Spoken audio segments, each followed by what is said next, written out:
திமுகவுக்கு தான் போட்டி அப்படின்னு விஜய் குறிப்பிட்டிருக்காரு. இது எப்படி பாக்குறீங்க? கருத்து சொல்றாரு.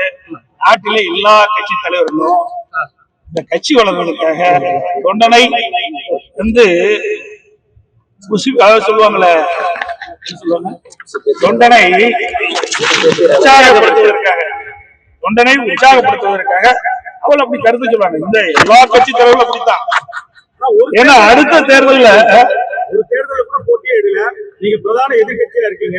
ஆனா அவர் வந்து இந்த வார்த்தையை இந்த கேள்வி அவரை தான் கேட்கணும்.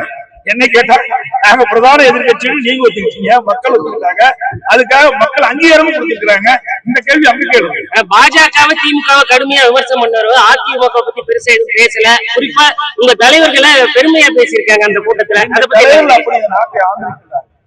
இன்னைக்கு எதிர்கட்சியில் இருக்கிறவர்கள் கூட சரி, புதிய கட்சி தொடங்குறவர்கள் சரி, எப்படி நடக்க வேண்டும் என்பதற்கு எடுத்துக்காட்டாக விளங்கிய தலைவர்கள் பொன்மனச்செம்மல் புரட்சி தலைவர் எம்ஜிஆர், புரட்சி தலைவர். அதனால அவர் கோடிட்டு காட்டுறாங்க.